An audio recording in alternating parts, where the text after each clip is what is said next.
Bienvenidos.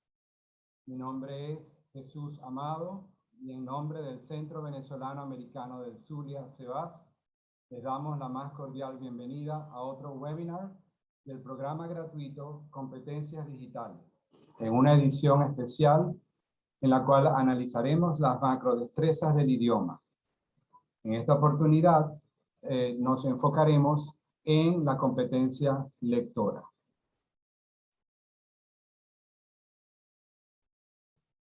En esta sesión compartiremos diversos recursos que puedan ser útiles tanto a maestros como a estudiantes para potenciar el desarrollo de esta competencia de una manera interactiva y sencilla, de acuerdo con las habilidades de los alumnos. Para hablar de este interesante tema, invitamos a la profesora Alicia Montero, investigadora docente, especialista en literatura infantil y educación literaria, asesora educativa y promotora de proyectos de lectura y escritura, escritora, correctora de estilo, cuidado editorial y asesoría de escritura y conferencista. Recordamos a la audiencia que tendremos una ronda de preguntas y respuestas al final de la presentación, por lo que invitamos a colocar sus comentarios y preguntas en el chat, las cuales serán respondidas en su momento. Ahora sí, sin más preámbulos, competencias digitales, herramientas para el aprendizaje de un idioma, en su segunda parte, la comprensión lectora, con la profesora Alicia Montero. Muy buenas tardes, muchísimas gracias profesor Jesús Amado. Gracias al Centro Venezolano Americano del Zulia, a Rosana Montero, en la coordinación de la biblioteca, por esta gentil invitación a una conversación. Espero que podamos conversar. Yo voy a compartir durante algunos minutos algunas ideas sobre el tema.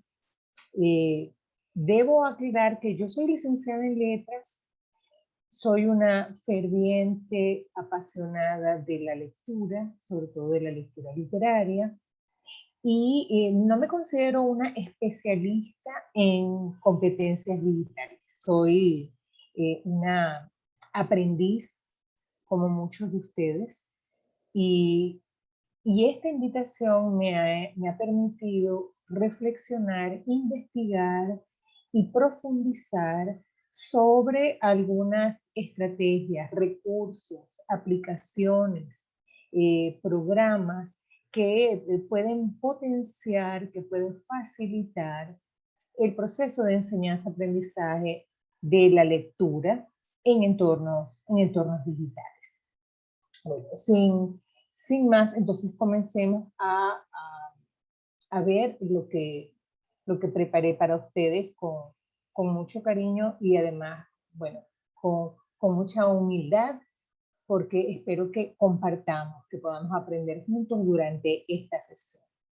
Antes de comenzar, algo que siempre hago con mis estudiantes en clase es que les voy a pedir que, por favor, si están en una silla, pues, pongan su espalda recta, si es posible, pongan sus pies en contacto con el piso y que tomemos 2 respiraciones profundas y lentas antes de adentrarnos en nuestro tema del día de hoy. Entonces si lo desean pueden cerrar los ojos, vamos a tomar entonces 2 respiraciones lentas, profundas.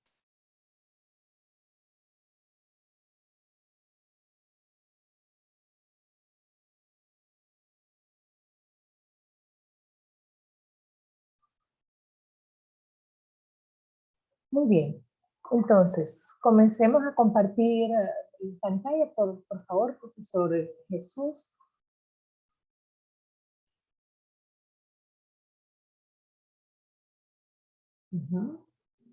Vamos a ampliar esa imagen, por favor.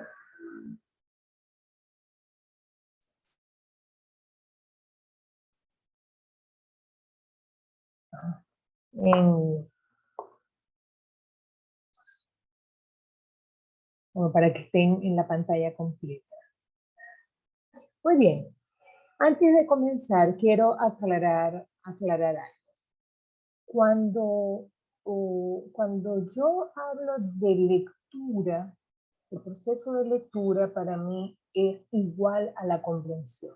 No hay una cosa tal como lectura sin comprensión.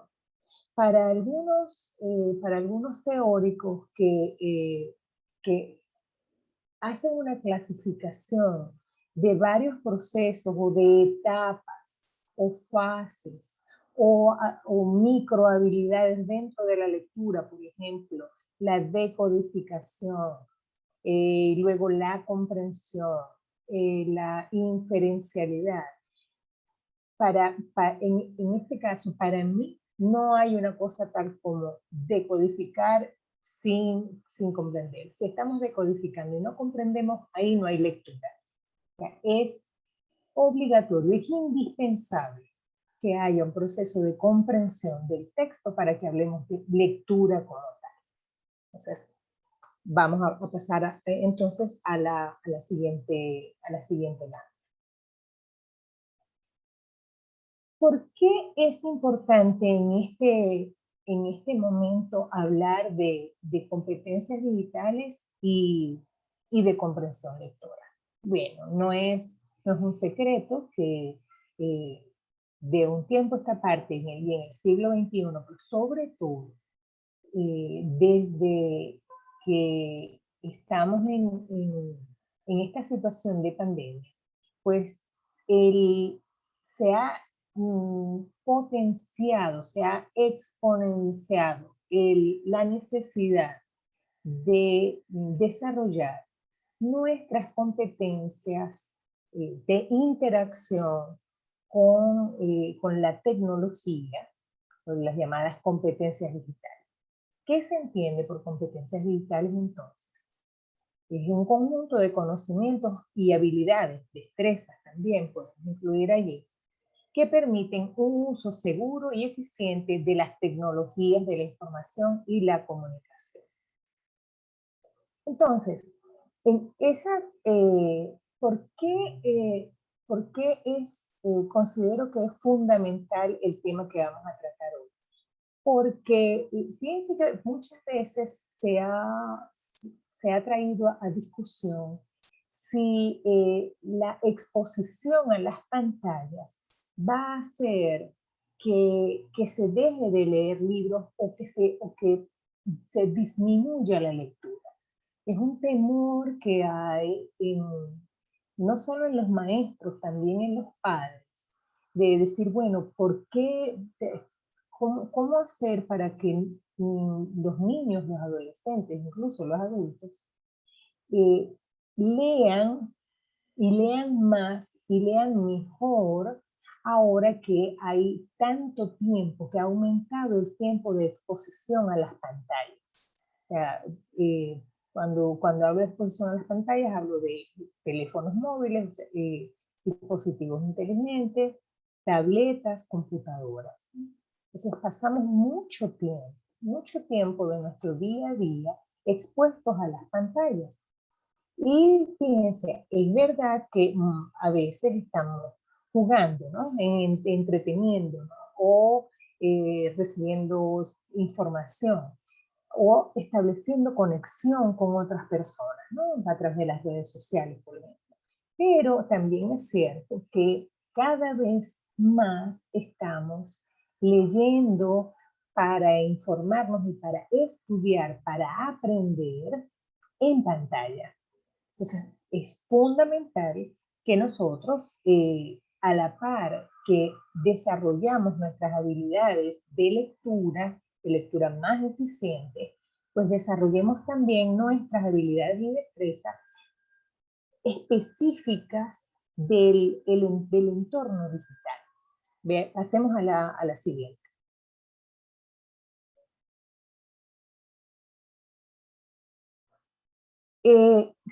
Mucho se ha trabajado sobre esto. Ustedes pueden investigar en internet sobre las competencias digitales. Hay 21 competencias digitales y esas 21 competencias están agrupadas en 5 áreas fundamentales. Esas 5 áreas están allí. La primera, que es la información y la alfabetización informacional o digital, también llamada alfabetización mediática, también llamada alfabetización digital. La segunda, que es la comunicación y colaboración, tiene que ver con todas las competencias que están relacionadas con destrezas de comunicación con otros, de establecimiento de equipos de trabajo, establecimiento de redes humanas a través de los entornos digitales. La tercera es la de creación de contenidos digitales, la producción de información, pero no solo información, sino también mensajes de texto escrito, también mensajes audiovisuales. La cuarta área, que es la seguridad, está relacionada con todo lo que es protección de identidad, protección de datos, todos los elementos de ciberseguridad, que son pues cada vez más importantes, ¿no? En cierto momento, cuando estaban comenzando el auge de las redes sociales, de las páginas web, de las aplicaciones, tal vez este aspecto no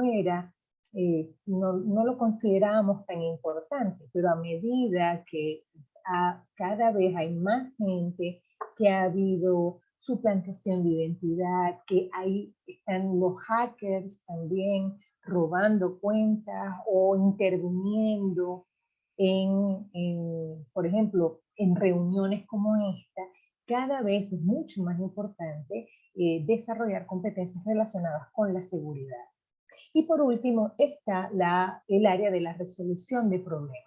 Todas allí se agrupan todas las competencias, las habilidades, destrezas, conocimientos relacionados con cómo aplicar la creatividad para conseguir soluciones a problemas específicos.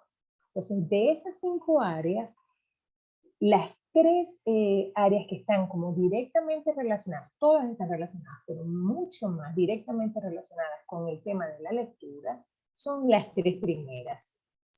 Y en ellas me voy a enfocar. Vamos entonces a la siguiente. Por favor.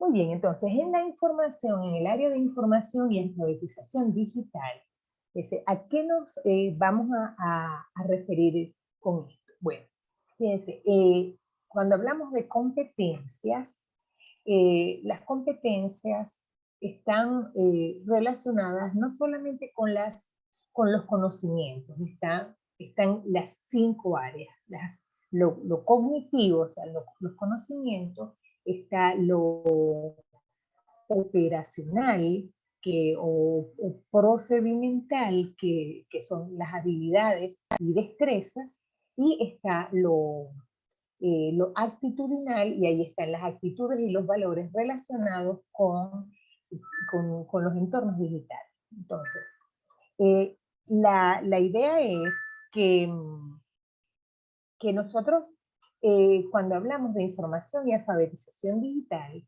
estamos hablando de que se necesita no solamente el dominio técnico y operacional por ejemplo, del entorno digital, de las herramientas, de los programas, de los controles, de los botones, de las aplicaciones, sino también el desarrollo de las habilidades, o sea, de los conocimientos que están detrás, qué es lo específico de un programa y que lo diferencia de otro, lo específico de una plataforma que la diferencia de otra, las ventajas y desventajas de uno y otro. Y a eso se le añaden entonces habilidades socioemocionales relacionadas con la búsqueda de información, la navegación más eficiente, ya que podamos seleccionar la información, los lugares, los sitios, las páginas más confiables, por ejemplo, de manera más rápida y que pueda responder a nuestros objetivos de investigación. La integración y evaluación de fuentes, que es lo que les acabo de mencionar, y el uso estratégico de la información. Todos estos aspectos, fíjense que están directamente relacionados con aspectos o habilidades, destrezas de la lectura crítica. O sea, cuando nosotros desarrollamos nuestras habilidades como lectores críticos, podemos buscar información, integrar esa información, evaluar las fuentes y usar la información, independientemente de si es en un entorno digital o si es en libros. Solo que cuando estamos en el entorno digital, que vemos que estamos inmersos en ese océano, en ese universo de información que está disponible para nosotros, entonces esas habilidades, esas herramientas de lectura crítica son ahora muchísimo más importantes. Les comento una anécdota, ¿no? A ver, cuando yo estaba estudiando en bachillerato, que no existía la internet, ¿dónde buscábamos nosotros la información cuando nos ponían a investigar nuestros profesores? Bueno, en los libros que teníamos en casa, en los libros de texto. Si en casa teníamos una biblioteca, entonces buscábamos en los libros de nuestra biblioteca, en las enciclopedias, diccionarios enciclopédicos, enciclopedias o libros específicos sobre un tema. Ahora, bueno, en las casas podemos encontrar algunas bibliotecas más o menos nutridas, pero en la mayoría de las casas hay, en el mejor de los casos, acceso a Internet. Y si tenemos acceso a Internet, entonces tenemos acceso a lo que está en la red. Todo lo que teníamos en nuestras casas, en cada una de nuestras casas está allí disponible. O sea, eso es una maravilla, porque ya no tenemos ni siquiera que trasladarnos a buscar en otra parte, sino que allí en la pantalla del teléfono, de nuestra computadora, si tenemos conexión a Internet, pues vamos a tener acceso a la mayoría de la información. Quiero detenerme un momento en ese aspecto que está allí al final, que es el de los 3 mitos sobre los nativos digitales. Yo pude ver las caras de algunas de las personas que están aquí hoy, y muy probablemente hay varios nativos digitales aquí. ¿A qué se llaman los nativos digitales? Las personas que nacieron sobre todo a partir del año 2000. Estamos hablando de personas que, para las que el uso de los teléfonos inteligentes, de la navegación por Internet, es prácticamente, es parte del día a día.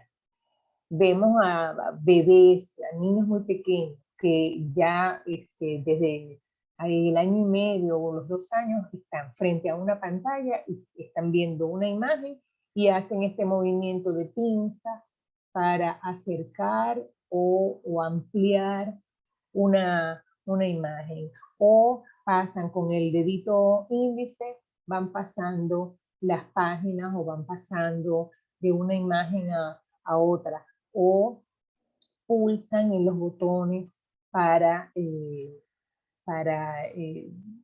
acceder o seleccionar una pantalla, para seleccionar un juego, para subir el volumen. Es asombroso, prácticamente sin que nadie les diga cómo hacerlo, ellos intuitivamente pareciera que entran en contacto y se apoderan, se apoderan de esa tecnología.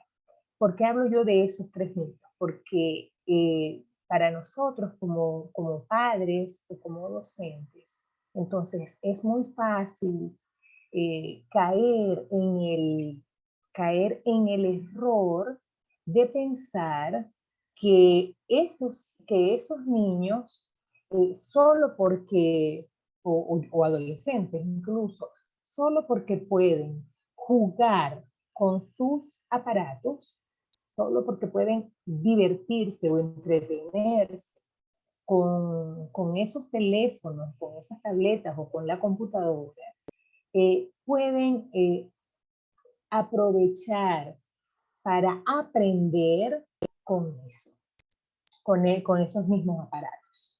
O sea, una cosa es que ellos puedan, por ejemplo, abrir una imagen, acercar una fotografía o ver un video de YouTube, que, por ejemplo, aprender solos a leer con su computadora o con su tableta. Entonces, cuidado con eso, eh, porque es muy fácil que podamos caer en esa trampa.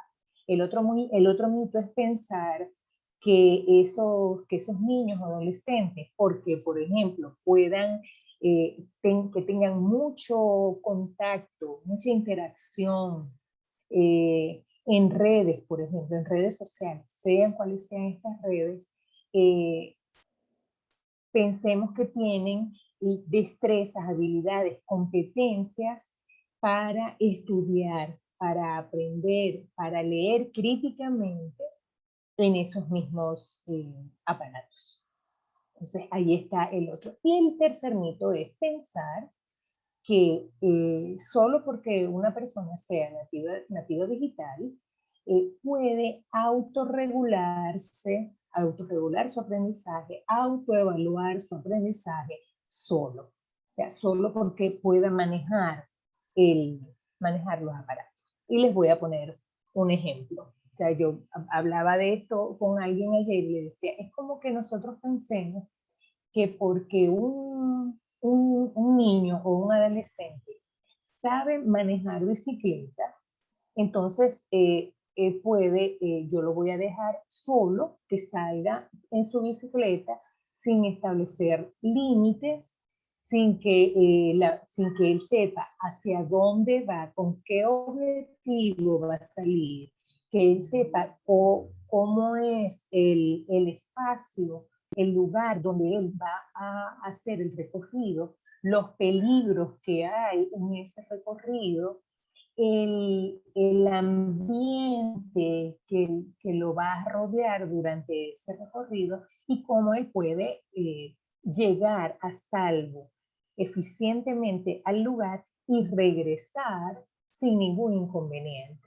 Entonces, tomo esa metáfora porque igualmente con niños y con adolescentes está demostrado que el tiempo de exposición a las pantallas debería estar regulado, supervisado, acompañado, dependiendo de la edad, por supuesto, por sus padres, cuidadores, representantes o educadores. Entonces, en eso podemos ahondar luego en las preguntas y respuestas, pero me gustaría que lo tuvieran allí presente.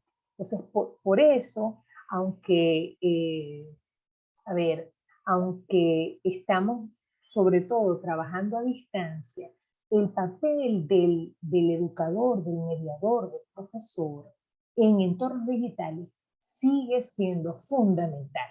O sea, no es cuestión de dejar al estudiante por su cuenta, solo confiándonos en que es un nativo digital. Pasemos entonces a la siguiente, por favor.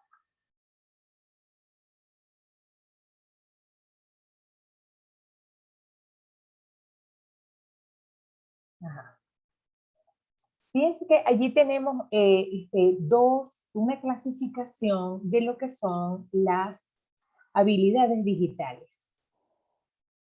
Allí tenemos habilidades digitales tradicionales, que yo les mencionaba ahora, que están relacionadas con el dominio del medio, o sea, el dominio de la computadora, ¿no? De la computadora o del teléfono inteligente o de la tablet. O sea, saber cuáles son los botones que se deben utilizar, cómo entrar y salir de un programa, cómo ampliar, reducir, etc. Son habilidades particulares del medio.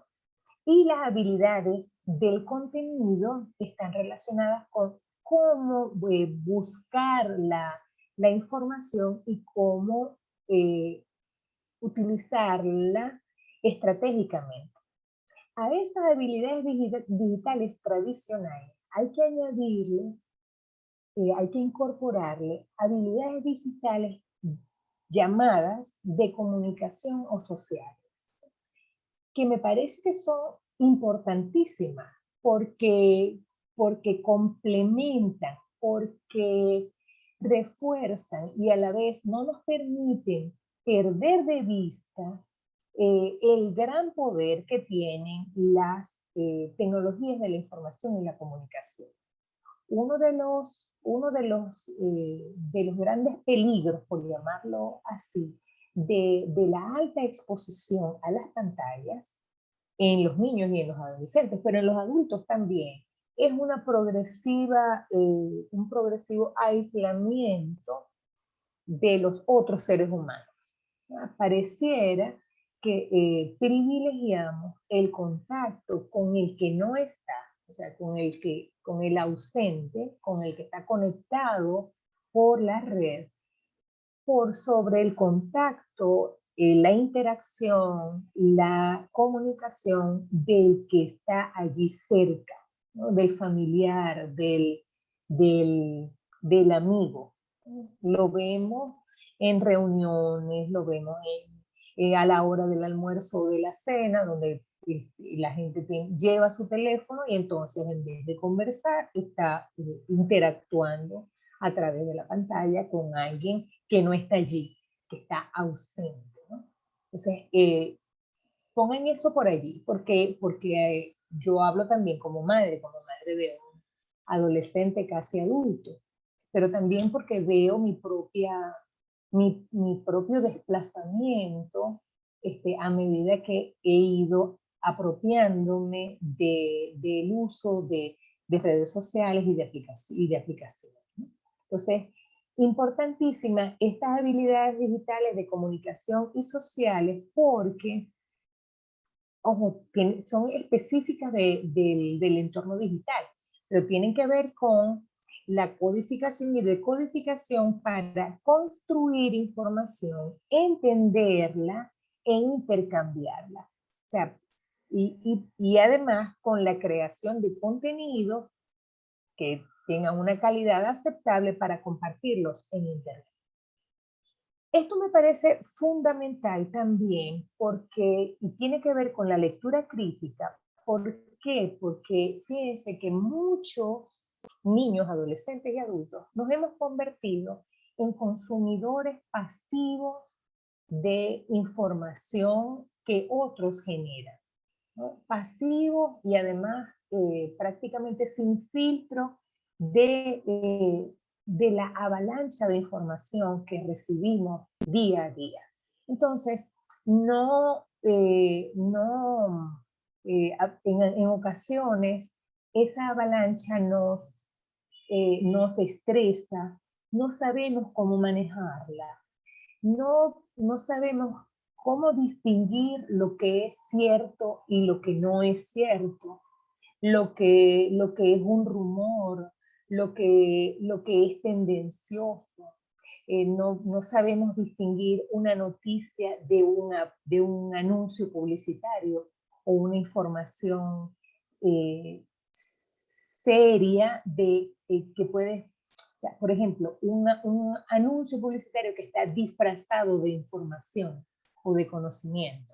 Entonces nos dicen algo que aparentemente es muy interesante, que es muy importante, pero realmente es un disfraz, es una vestimenta de un aviso, ¿no? De un anuncio publicitario, porque lo que nos lleva es a comprar algo. Entonces nos dicen, mira, si te alimentas de manera saludable, por ejemplo, ¿no? Te alimentas de manera saludable, consumes frutas, consumes vitaminas, y entonces al final aparece, aquí está la vitamina tal, de la marca X, y entonces dale clic para comprar la vitamina. Entonces realmente no es una información, no es un contenido educativo, sino es un contenido publicitario que está disfrazado. O, por ejemplo, cosas terribles como lo que está sucediendo ahora con con estos retos, ¿no? Los challenges que hay, ¿no? Hay algunos que son, bueno, ojalá que todos fueran de leer o de compartir o por ejemplo, de ver una película y compartir lo que aprendiste o lo que viste en esa película, por ejemplo, o en una canción, o de hacer un ejercicio. No, hay challenges que son de hacerle daño a otra persona o de hacerse daño los mismos muchachos. Entonces, ¿qué sucede? Que hay tal avalancha de información, de actividades, de sitios, de gente que son influenciadores, o sea, lo que llaman los influencers, o sea, gente que influye sobre otra, pero nosotros como adultos, como docentes, como mediadores, no nos estamos dando cuenta de eso que está sucediendo. Y este comentario me permite entonces entrar en el siguiente aspecto, y es que, ¿qué sucede cuando nosotros como docentes, que tenemos, no sé, 20 y algo, 30 y algo, 40, 50 años de edad, y estamos con estudiantes que son nativos digitales, que tienen un cierto dominio sobre las herramientas y sobre las aplicaciones, y nosotros nos quedamos atrás? ¿Cómo les vamos nosotros a facilitar el aprendizaje a estos estudiantes si nosotros mismos no los dominamos, no estamos al día, no conocemos las ventajas, las posibilidades y tal vez las desventajas o los peligros de estos sitios, de estas plataformas o de estas aplicaciones? Vayamos entonces a la siguiente lámina, por favor. Fíjense, como les decía al principio, yo no me considero una experta en competencias digitales o en entornos digitales, pero sí soy una persona que es apasionada por la lectura y por la literatura. Entonces, aquí les traje algunas aplicaciones o sitios web que ofrecen lectura digital, o sea, donde podemos leer y disfrutar de textos. Están por supuesto, está Amazon con su Amazon Kindle, donde puedes conseguir textos digitales, libros digitales, y también puedes, los que tienen esa posibilidad, comprarlos impresos y recibirlos por correo. Había también una aplicación llamada Bulino, que ahora se llama Fiction Express, donde también puedes conseguir textos, sobre todo, como su nombre lo indica, de ficción.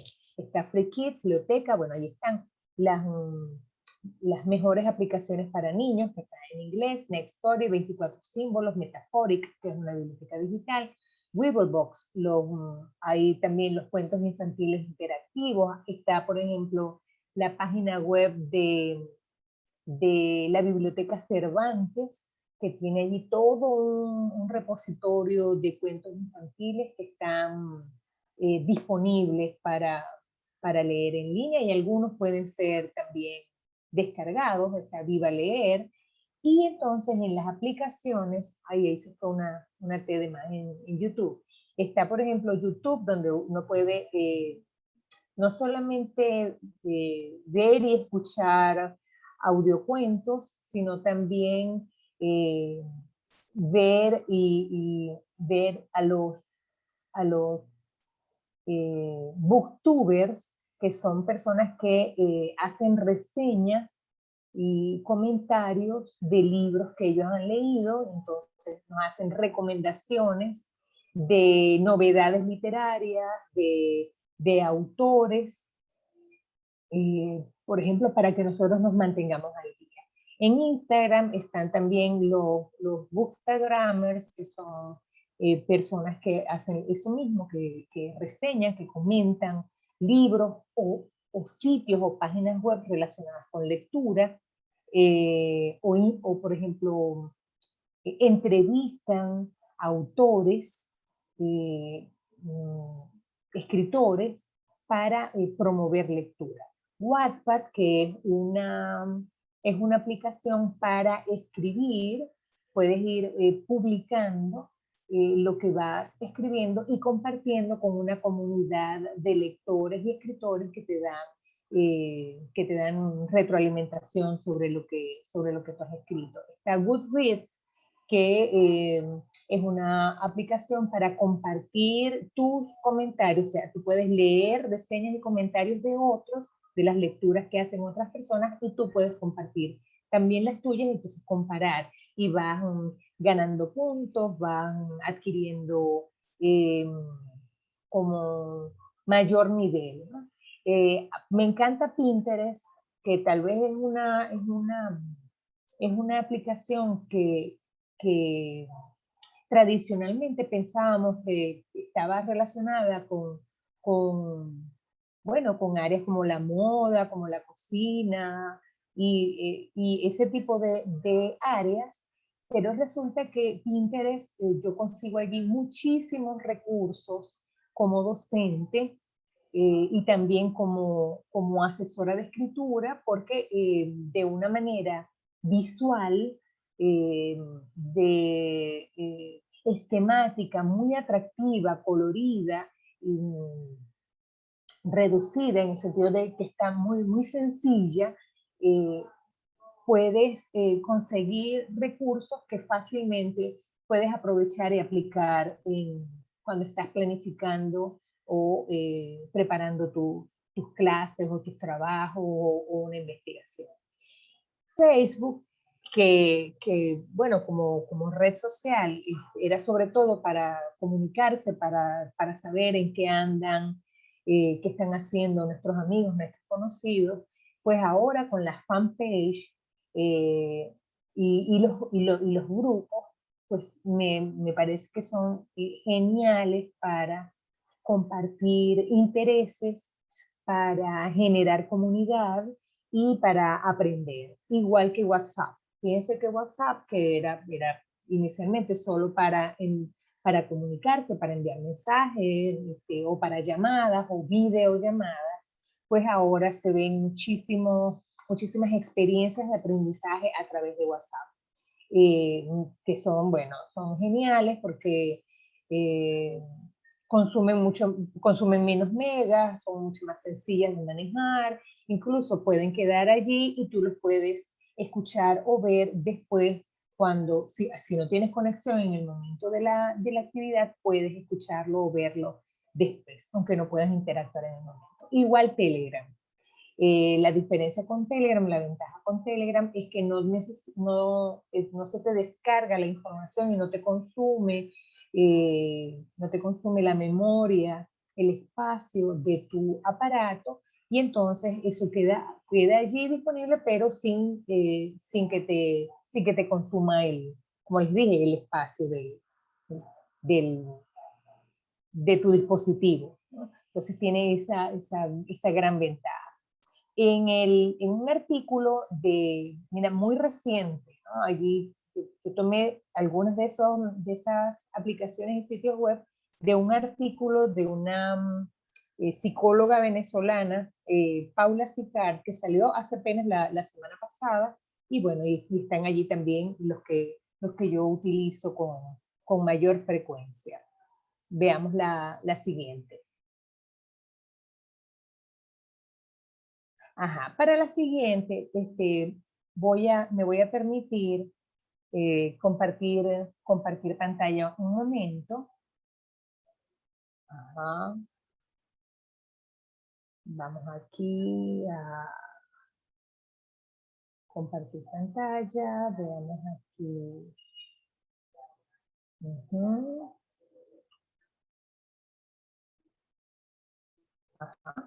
Pueden ver allí tienen una infografía que se llama Te animas con las apps, te animas con las aplicaciones, ¿no? Y en esa lámina, que la pueden conseguir en el sitio web, en este sitio web que aparece en que aparece aquí, permítanme un momento.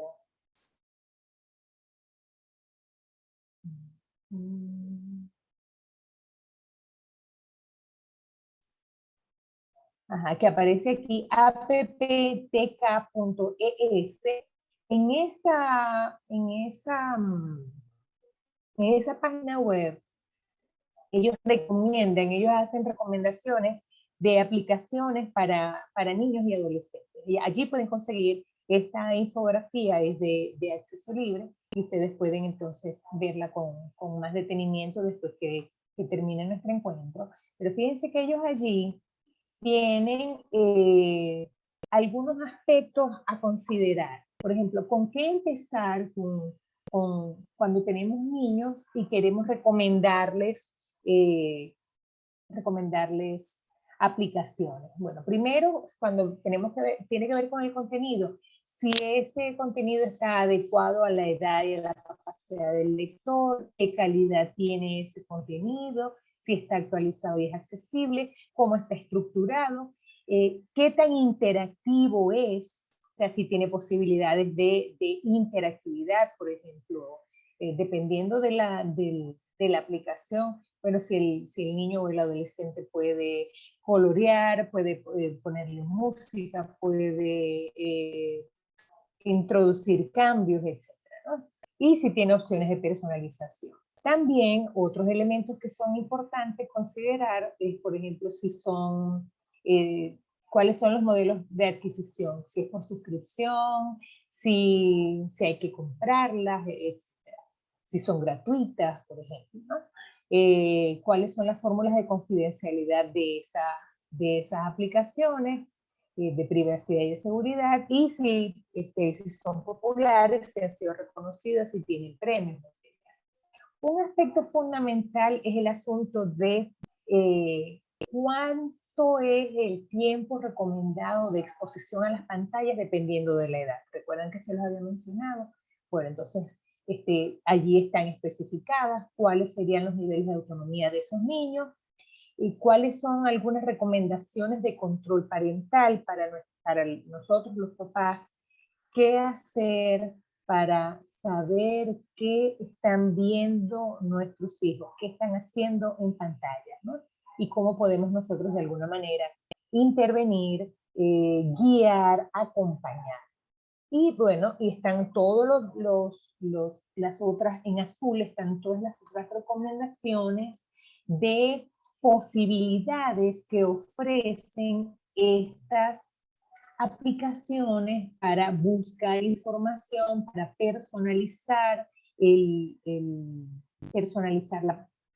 texto. Esto es específico, fíjense que esto es específico relacionado con el texto. Por ejemplo, en buscar dice cómo buscar palabras en el libro, buscar definiciones, cómo aprovechar el diccionario en internet, buscar y aprovechar los traductores, cómo hacer más agradable la experiencia de lectura, por ejemplo, cambiando la tipografía, el tipo, el tamaño, etc. Yo estoy pensando ahora, fíjense por ejemplo, ¿no? Cuando nosotros decimos la importancia de conocer las características de una plataforma o de un programa, saber que cuando si yo voy a compartir o si yo voy a publicar un contenido en PDF o si lo comparto en JPG, o sea, como una imagen, o si yo publico algo, por ejemplo, un libro electrónico y lo publico en EPUB, eso tiene unas posibilidades de personalización distintas. Por ejemplo, en el PDF yo tengo que estar abriendo y cerrando acercando, ajustando la página al tamaño de la pantalla. En el EPUB, esa personalización se hace automática. Entonces el texto se ajusta al tamaño de la pantalla, sea un teléfono, sea una tableta, o sea la computadora. ¿Ves? Entonces cuando yo conozco las características de esos programas, cuando conozco las características de las plataformas, pues le puedo sacar mucho mayor provecho en función de cuál es mi objetivo como docente, por un lado, pero también mi objetivo como lector, por otra parte. Entonces vuelvo aquí a compartir la pantalla para que vean entonces en anotar, fíjense cómo está allí, si es hay posibilidad de subrayar y destacar contenidos, incluir notas y comentarios, porque estas son estrategias de lectura que yo aplico cuando leo libros, que también puedo aplicar cuando estoy leyendo en pantalla. Por ejemplo, tomar notas, hacerle preguntas al texto, si yo estoy haciendo inferencias y las voy comprobando a medida que voy leyendo, o si, por ejemplo, descargo aplicaciones como las aplicaciones de mapas mentales, yo puedo ir haciendo esquemas del texto que voy leyendo, con colores, con figuras, de una manera creativa, y eso me lo permite precisamente la aplicación que yo haya elegido. Ajá. Vamos entonces, ya estamos terminando, profesor. Vamos entonces a la siguiente lámina, por favor.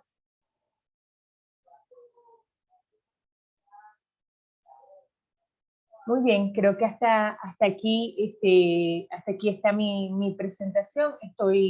Creo que ahora viene lo más sabroso, que son sus preguntas, sus intervenciones, sus inquietudes. No quiero terminar de esta intervención sin leer esa frase que está allí de mi admirado escritor Jorge Luis Borges, que dice que siempre imaginó que el paraíso sería una suerte de biblioteca, ¿no?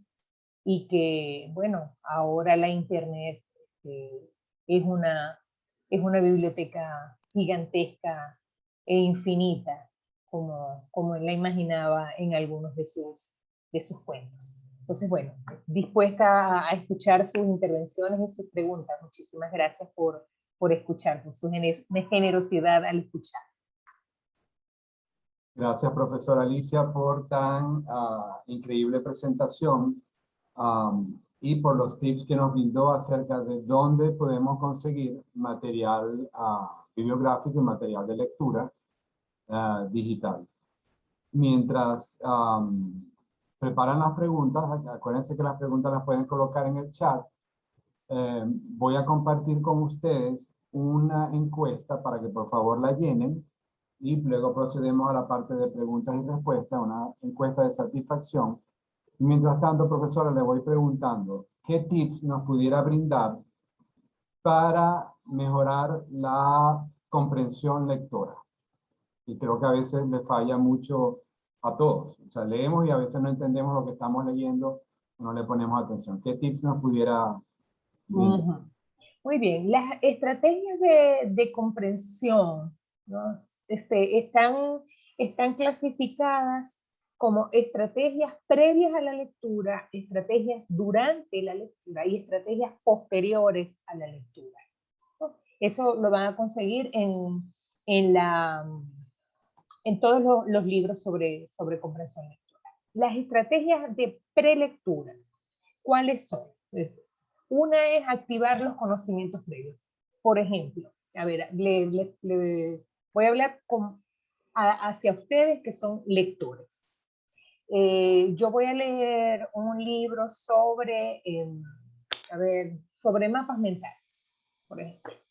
Entonces, bueno, porque alguien me habló de los mapas mentales. Entonces, antes de sentarme a leer el libro, me hago ciertas preguntas. ¿Qué pienso yo que es eso? ¿De qué está hablando ese libro? ¿qué conocimientos previos tengo yo sobre ese tema? Por ejemplo, ¿he visto yo alguna vez un mapa mental? ¿Qué recuerdo de eso? Entonces, empezar por activar los conocimientos previos y empezar a hacer conexiones, porque está demostrado que para que algo pase a la memoria de largo plazo, o sea, que de verdad podemos decir que hemos aprendido algo, es cuando pasa a la memoria de largo plazo. Tiene que haber conexiones entre eso nuevo que yo estoy viendo con algo que ya está en mi cerebro. Entonces, al activar los conocimientos previos, estoy de alguna manera permitiendo esa conexión entre lo que ya sé y lo nuevo que voy a aprender o que voy a conseguir en la lectura. Otra estrategia fundamental es que yo tenga claro cuál es mi objetivo de lectura. Porque cuando yo voy a leer distintos materiales, no leo con los mismos objetivos. O sea, no es lo mismo leer para buscar una información específica que leer para, por ejemplo, para seguir una instrucción.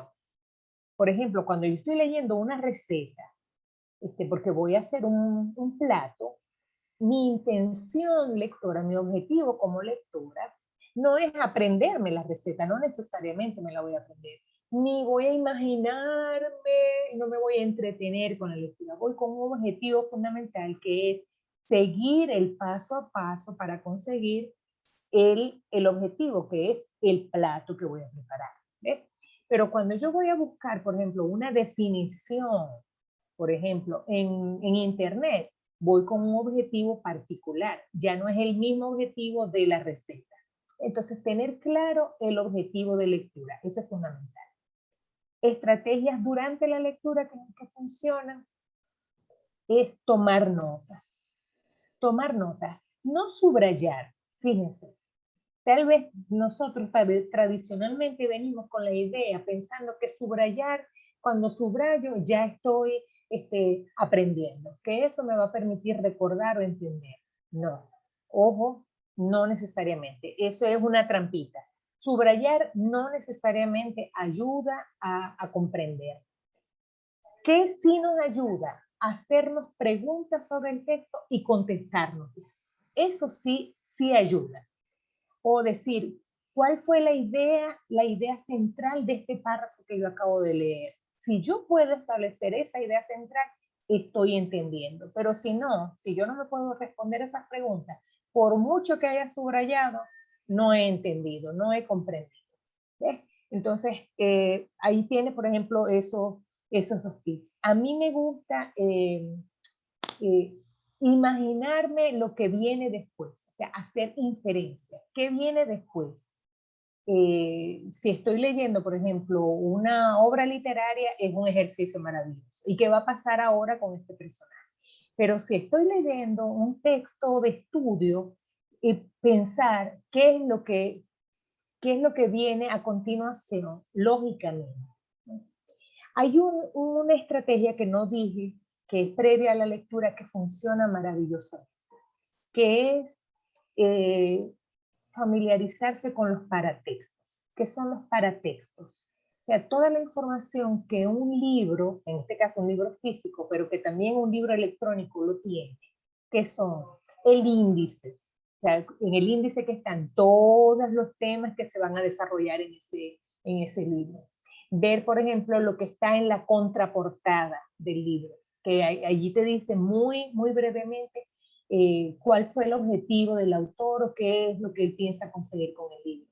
Eso es importante saberlo, porque no vas a conseguirte ninguna sorpresa.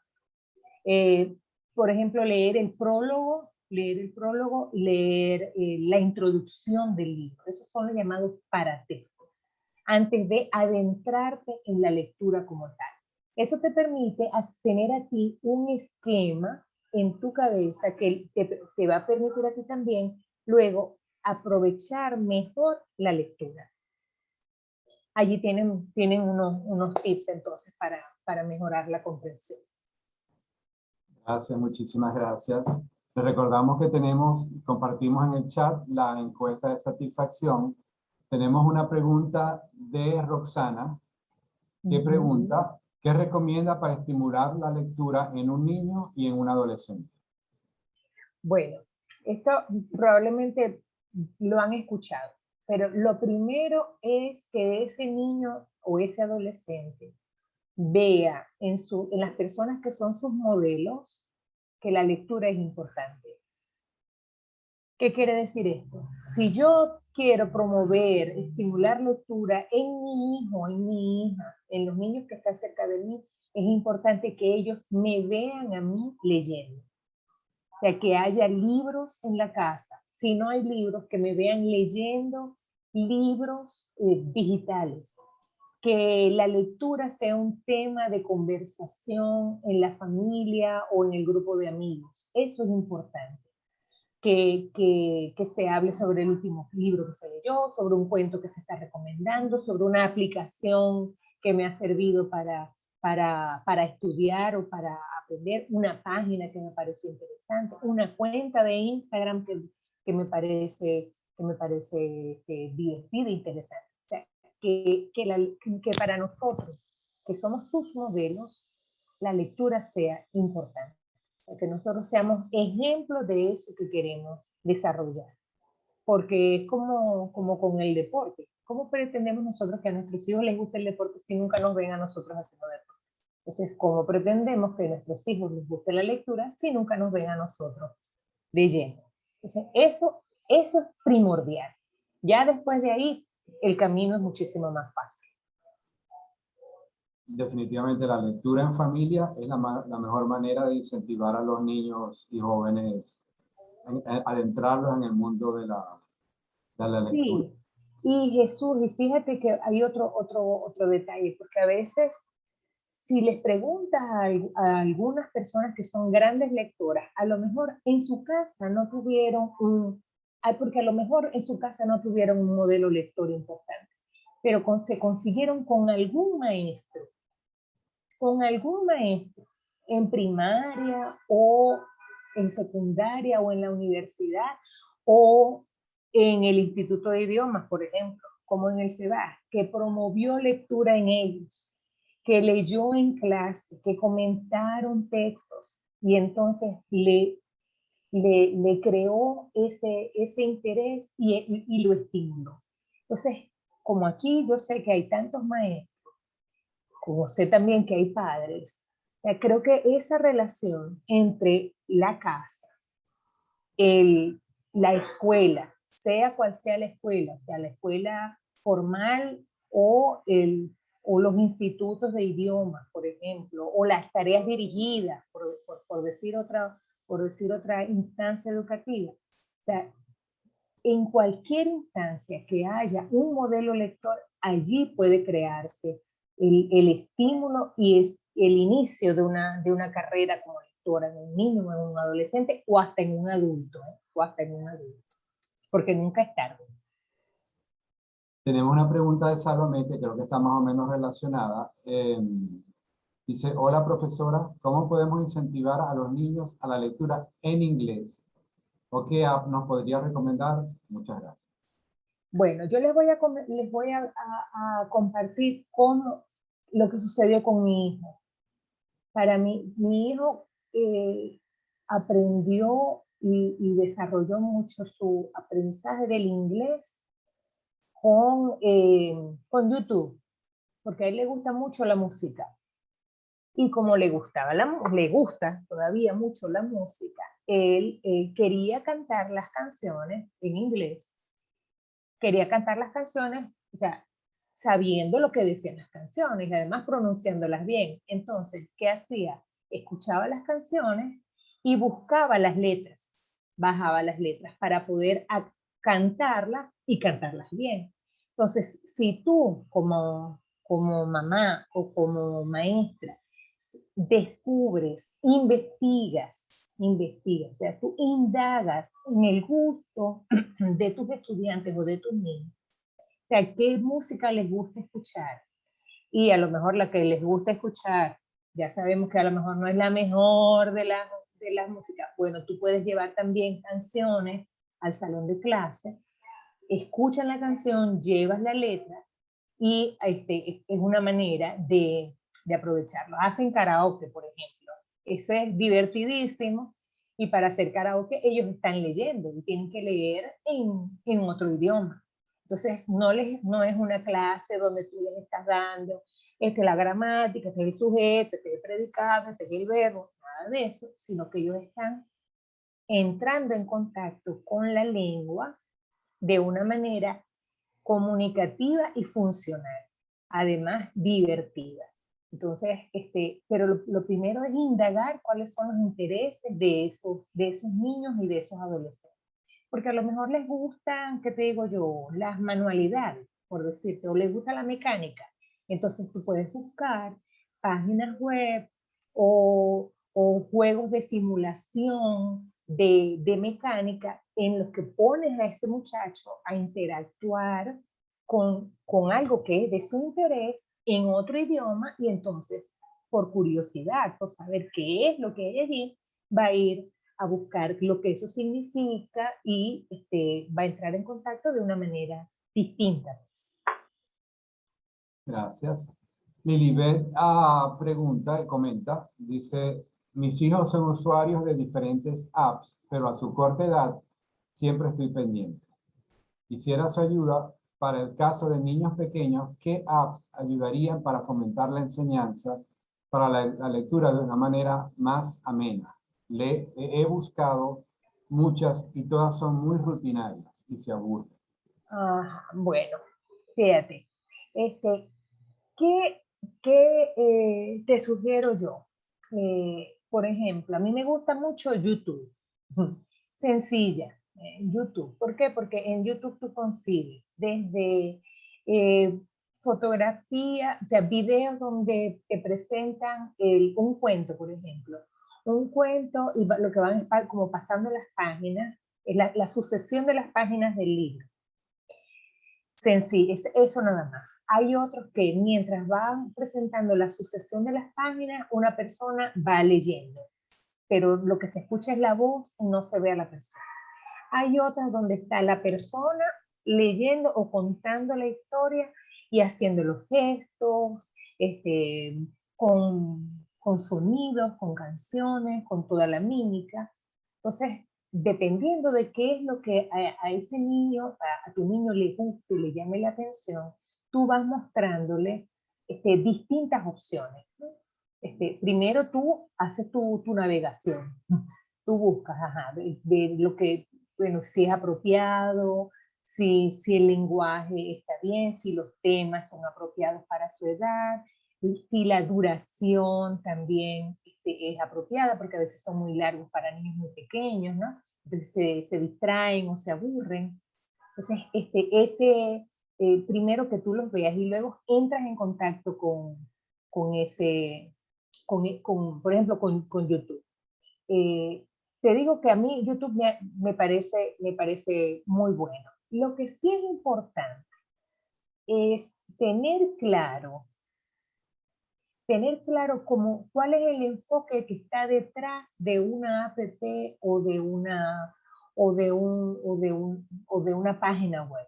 Fíjense, yo estuve haciendo búsquedas y muchas de las apps que conseguían eran estaban sustentadas en los enfoques tradicionales de enseñanza de la lectura. ¿Cuáles son esos enfoques? El enfoque silábico, el enfoque alfabético, incluso el enfoque fonético. No había nada de enfoque comunicativo funcional en la mayoría de las apps que yo vi. Pero, fíjate, pero anoté otras que son divertidísimas. Por ejemplo, ¿no? para el inglés. Está una que se llama Wordscapes, que son juegos. Eso que aparecen eh,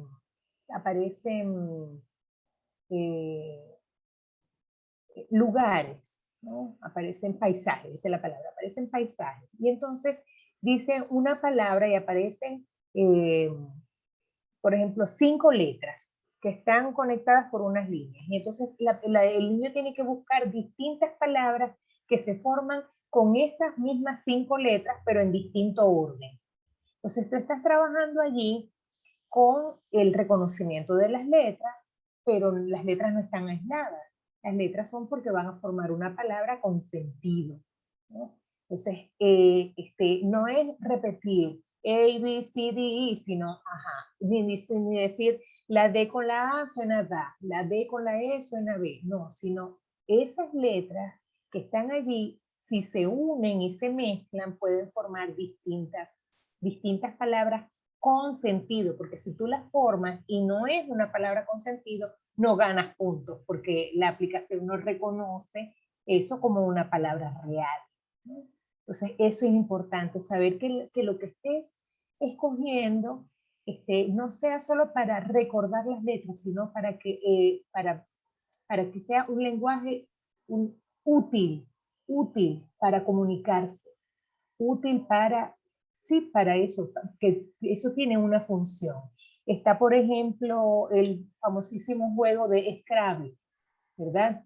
Que lo consigues en español o en inglés. También consigues una versión en español que se llama Apalabrados, ¿no? O sea, cuando entras en Google, en el Play Store, te aparecen una cantidad de juegos relacionados con palabras. Yo anoté aquí, por ejemplo, Wordscapes, uno que se llama Pictoworld, que aparecen dos imágenes y con esas dos imágenes te dan una pista de la palabra que se va a formar. Entonces, para niños que tienen su pensamiento visual desarrollado, es genial, ¿no? Porque estás uniendo imágenes y palabras. Está también uno que se llama, está por ejemplo el del juego del ahorcado, que también es divertidísimo. Te dan una palabra y entonces es interactivo, el niño va diciendo la letra y si va encajando en la palabra seleccionada, pues vas ganando puntos, y si no, entonces te sale el ahorcado, que es el juego que nosotros jugábamos cuando estábamos niños, en papel o en la pizarra, pero que ahora lo hicieron interactivo y sigue funcionando. Están también las aplicaciones o juegos de crucigramas, están las sopas de letras que son súper divertidas, que al niño le encantan, y claro, en la sopa de letras ese niño está discriminando porque tiene que reconocer las letras, pero además ahí estás trabajando con ortografía, porque si yo, por ejemplo, voy a escribir barco o boat y lo escribo con, por ejemplo, escribo B-O-U-T, esa no es la palabra. Entonces tengo que seleccionar la palabra tal como se escribe, ¿no? Con su ortografía, cómo se escribe correctamente, para que entonces la aplicación te diga sí, ¿no? Te la resalta y te la cuenta con puntos para ganar. Entonces, esos juegos que nosotros jugamos siguen estando allí en internet y son divertidísimos para los niños, y ellos están aprendiendo y ni siquiera se dan cuenta que están aprendiendo, porque lo que están es jugando, están divirtiéndose, pero están reconociendo palabras, están aprendiendo nuevo vocabulario, están aprendiendo ortografía de una manera divertida. Gracias. Maribel pregunta, ¿cree usted que el efecto de desarrollo de la imaginación o la comprensión inferencial se da efectivamente cuando se hace la lectura a través de una app, o es más o mejor un libro? Mira, yo no tengo información científica al respecto. Yo tengo una información romántica. A mí, yo sigo prefiriendo leer en libros, ¿no? Bueno, porque tal vez por esa resistencia al cambio. Sin embargo, en algunos libros y aplicaciones que ofrecen, por ejemplo, tomar notas, ¿no? Eh, que me permiten buscar información cuando yo introduzco un nombre, una palabra, y ello me lo ubica en el cuerpo del texto, o me dice en todas las ocasiones donde aparece la referencia a algo. Eso me está dando a mí unas herramientas que potencian mi lectura, ¿no? Que me la hacen más fácil y que me pueden también ayudar a recordar más, ¿no? Que cuando yo vuelva a retomar ese texto electrónico, ahí están los resaltados, las preguntas que yo hice, los comentarios los comentarios que me generó el libro, y bueno, lo puedo aprovechar mejor. Eso depende muchísimo de cómo es tu proceso lector. Y como decía en una de las láminas, que tú conozcas las características de la aplicación o de la plataforma que te ofrecen para que tú le puedas sacar el máximo provecho. ¿Ves? Porque si no, estás haciendo como si estuvieras haciendo la lectura en el libro, pero, bueno, pero en pantalla. Entonces no le estás sacando realmente el jugo a lo que la plataforma te ofrece. Por ejemplo, la interactividad. No se la sacas porque no la conoces, no la dominas. Gracias. Keila tiene un comentario, dice, complementando la respuesta a qué le gusta al niño o al adolescente. Ella dice que a su niño le gustan los cómics e inició su lectura con los cómics. Y hoy, que tiene 7 años, es un lector fiel de cómics y de otros géneros. Sí, fíjate que los cómics son muy atractivos para niños y para adolescentes también. Incluso para los adultos también. Hay novelas gráficas, ¿no? Muy bien hechas además. Hay todo un grupo de adultos que leen manga y anime, ¿verdad? Estos cómics japoneses. Ay, ya va, que me está sonando una llamada y la estoy cerrando. Entonces, ¿por qué? Porque la imagen tiene una carga semántica importante. Pero fíjate que la lectura de cómics requiere unas habilidades, unas destrezas lectoras muy particulares, ¿no? Muy particulares, porque está la imagen, pero esa imagen no está sola. Esa imagen tiene, por ejemplo, lo que dicen los personajes, tiene lo que dice el narrador, tiene en una forma gráfica distinta lo que los personajes pueden estar pensando, que no es lo que están diciendo, ¿no? Los bocadillos. Entonces, cuando un niño se familiariza con esa manera de presentar la información del cómic, ya está desarrollando unas particulares destrezas de lectura que luego él puede aprovechar cuando lee otros textos. ¿Ves? Entonces, si a ese niño o a ese adolescente le gusta el cómic, maravilloso, porque tú a partir de allí, ese puede ser el trampolín para ir a otros textos, a los cuentos, a la poesía, a la novela, al teatro, por ejemplo, ¿no? O a los libros de no ficción también. Cristi Montilla pregunta, ¿cómo podemos mejorar la comprensión lectora en otro idioma? ¿Qué tips nos podría dar? Bueno, voy a hablar por mi experiencia. A mí me gusta, a mí me funciona tener un diccionario cerca. Primero eh, intentar inferir el significado de las palabras que yo no conozco, porque igual que en mi lengua materna, que es el español, cuando hay una palabra que no conozco, pues uno busca primero inferir el significado por el contexto, ¿verdad? Entonces, primero eso. Pero si eso no funciona o no es suficiente, entonces tener un diccionario cerca. ¿Qué me ha pasado a mí? Que no es suficiente con tener el diccionario para resolverlo en ese momento, sino que yo me haga ejercicio, por ejemplo, de otra oración donde se use esa palabra nueva. Porque si no, eso ¡pum!, se desvanece. Y entonces cuando voy 2 días o 3 días después a leer la misma frase, resulta que me consigo que no aprendí. O sea, tengo que volver a buscar la bendita palabra en el diccionario porque no la recuerdo. ¿Por qué? Bueno, porque la busqué solo para ver el significado, pero no para aprender su uso efectivamente, ¿no? Entonces, buscar estrategias de aplicación funcional de eso que se está leyendo.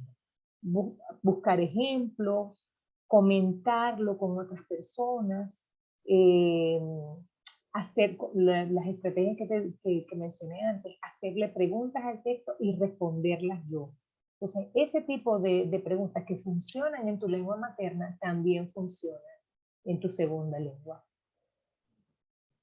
Liliana pregunta, ¿pueden los libros digitales estimular más la lectura que un libro impreso en físico? Bueno, hay libros interactivos que son muy interesantes, que son muy interesantes porque tú, por ejemplo, puedes cambiar, puedes cambiar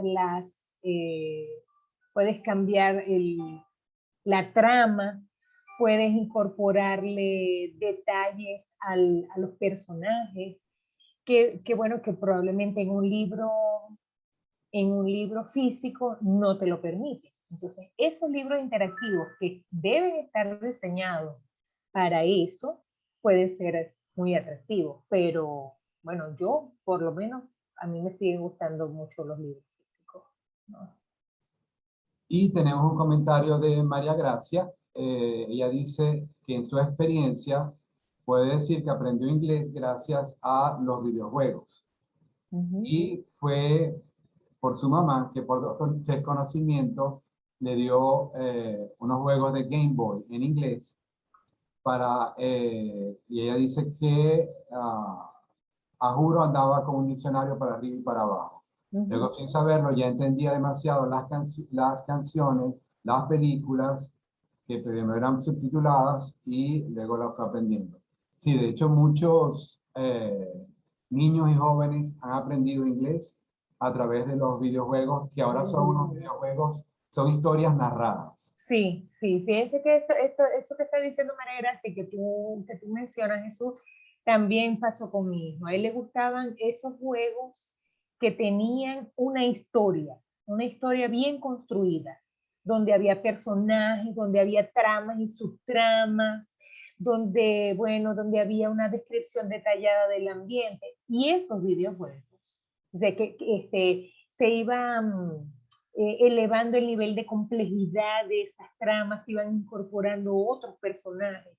Entonces, ¿qué pasa? Que una persona que no solamente, fíjense, no solamente está aprendiendo otro idioma, también se está apropiando de estructuras narrativas propias de los géneros literarios.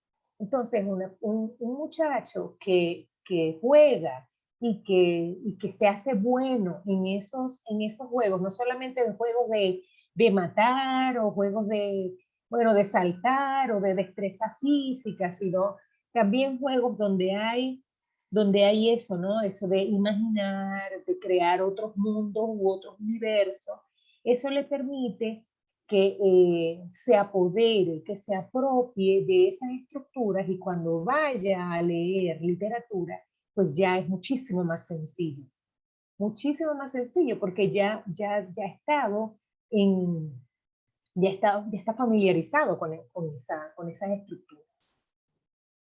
Incluso hay videojuegos hoy en día que tienen opciones. O sea, te presentan una situación y luego hay varias opciones y cada opción es distinta. O sea, que el mismo jugador tiene la posibilidad de cambiar la historia. Así es, así es. Hay libros que lo tienen. Yo recuerdo en una librería de Maracaibo, yo llegué a ver algunos libros así, eran novelas, y entonces uno llegaba a una cierta página y te decía, bueno, opción A y opción B. Si eliges la opción A, pasa a la página tal, y si eliges la opción B, pasas a la página tal, ¿no? Y entonces a medida que ibas avanzando, la trama se iba ramificando e iba cambiando de acuerdo a tu elección como lector. Había esa posibilidad. Igual que esa que tú mencionas de los videojuegos. Y finalmente, Roxana pregunta, ¿qué autores de literatura infantil recomienda en español y en inglés?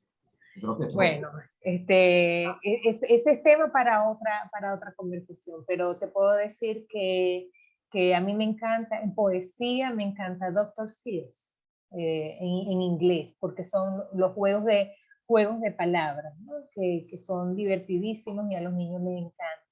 Hay un autor que también me gusta muchísimo, que es Roald Dahl, el autor de Matilda, Las Brujas, Charlie y el Melocotón Gigante, El Gran Gigante Bonachón. Todas estas obras son autores extraordinarios. Los clásicos, llamados los clásicos, Mark Twain, por ejemplo, con Las Aventuras de Tom Sawyer, Huckleberry Finn, Oscar Wilde, me encanta Oscar Wilde, otro clásico, por ejemplo, con el Gigante Egoísta, El Príncipe Feliz, El Fantasma de Canterville, que es divertidísimo, una novela para adolescentes deliciosa.